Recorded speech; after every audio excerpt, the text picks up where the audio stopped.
Hello, this is Dr. Delmond. We've been talking about the agricultural marketing mix. We started by discussing product.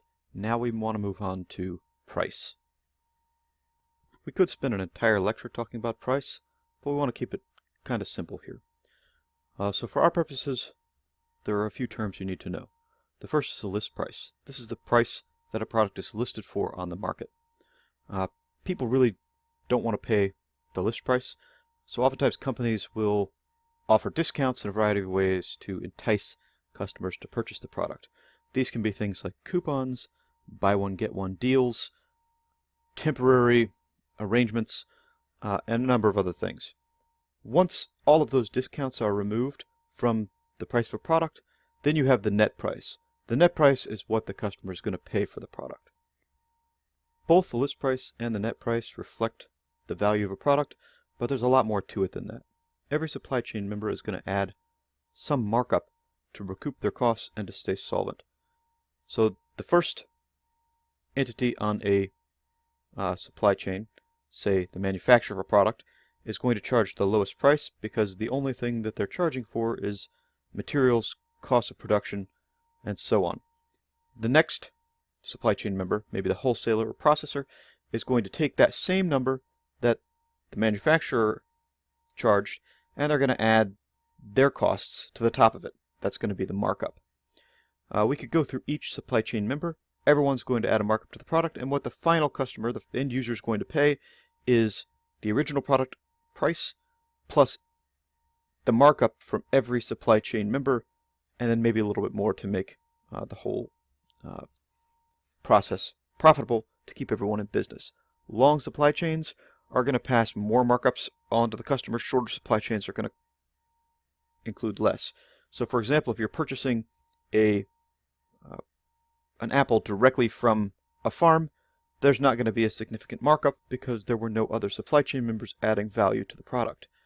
If you are to buy that same apple at the grocery store, you're going to pay more because that apple has gone through a wholesaler, it's gone through a retailer, and every one of those has to add some money, some markup, some value to the product. The textbook goes through a simple calculation for markups. You'll definitely want to have a look at that before doing the module assignment or the exam, but in the interest of time, I'm going to leave that in the textbook for you to read. The next piece we're going to talk about, the next component of the marketing mix, is place. We a lot of times talk about this as distribution, but essentially this is just another term for how products get from manufacturer to the end user. So there are a whole bunch of supply chain members or distribution channel members, as we could call them. Those are wholesalers, industrial users, processors, agent middlemen or brokers. Those are going to be the folks that don't actually take control of the product, but they're brokering deals to make sure the products move from, say, a wholesaler to a retailer or directly from a manufacturer to a retailer. And then there's retailers selling directly to end users, and private resellers are something that it's sort of a new concept.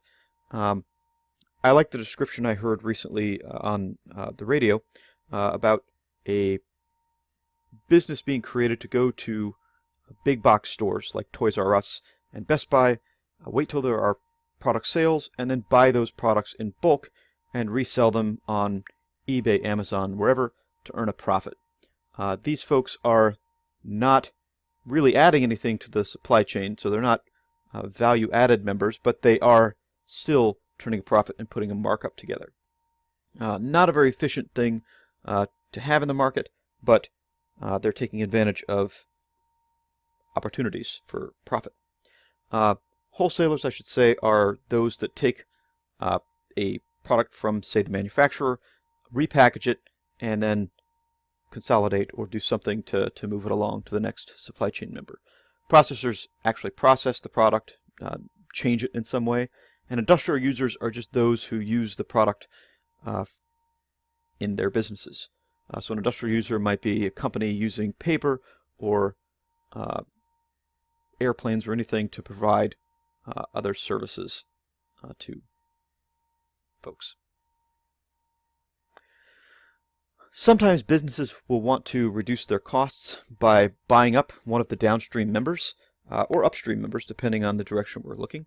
And we call this vertical integration. So if a manufacturer realizes that they can, for example, if a dairy farm decides that they can process their own milk cheaper than sending it off to a processor, they might either buy out an existing processor or just buy the equipment and start doing it themselves. And we say that that dairy farm is, to some degree, vertically integrated because they've taken on some of the additional supply chain members' roles in their own business. It's a good cost-reducing option sometimes. All right, let's go ahead and jump now to promotion, which is one of our larger categories, like product was. Essentially, the goal of promotion is just to get information out to potential customers, to reduce customers' search costs and reduce their prices. We talked a little about those search costs before, and then to offer some incentives for customers to buy. Now, the big components of the promotion part of the marketing mix, you've got advertising, you've got public relations, you've got sales promotion, and personal selling. And sales promotion sounds redundant, but it isn't. We'll go through specifically what each one of these is. I think we'll probably go through advertising, and then we'll move on in another section to public relations. All right. So advertising is marketing communication that's paid for by the company selling a product, as opposed to public relations, which are marketing communications paid for, that aren't paid for by the company selling a product. So advertising is paid for, public relations are not. There are several types of advertising. Commercial advertising is where you're advertising to household consumers, end users of a product. And we have some examples of that. We have national advertising. This is where you are putting out advertisements that are going to go to the entire nation. There are regional advertising. There's the option of regional advertising, which is where you're advertising to a specific region. So, for example, if you are a company that only has products in California, say In-N-Out Burgers, they don't want to have national advertising because they don't have businesses in the eastern half of the country. So they're going to do regional advertising. And then there's direct advertising. This is advertising that's sent directly to individual users. We think about this in terms of email advertising campaigns, maybe direct mail advertising campaigns, and things that are directly targeted for users. The biggest one of these now is targeted ads through the internet. So when you go on social media, you're going to get ads that are directly targeted to you. They're not national because not everyone sees them. They're not specifically regional because they're not designated to a specific region and are available to everyone. They're direct because they're going directly to the people seeing it. We also have trade advertising.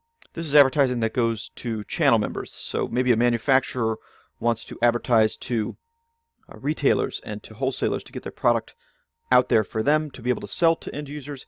This is stuff that typically we don't see as customers. This is stuff that's kind of behind the scenes. And industrial advertising is advertising to industrial users. Obviously, we don't need to see advertisements for the best Boeing planes to purchase, but industrial buyers would want to see something like that. So this is going to be something that just goes to industry. I guess that went faster than expected. We'll go ahead and go through public relations. Public relations, again, marketing communication not paid for by the company selling a product.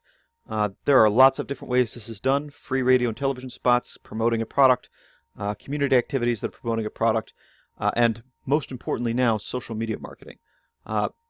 We see a lot of advertisement on social media, but the other thing that we don't really pay that much attention to is the social media marketing aspect, which is free to companies. When you're promoting a product, you could put lots of information out there that isn't paid for directly. You're not advertising to people, you are letting them know about the product through perhaps your social media account. A lot of businesses have created social media positions. For example, Bayer, Tyson, John Deere, they all have, some of them even divisions, dedicated to putting out this free material. It's a sort of corporate branding opportunity. You could put a lot of information out there about your products and your company, and people could see it, and you don't have to pay for them to see it. All right, so that's where we're going to stop. Next time we'll come back and talk about sales promotions specifically.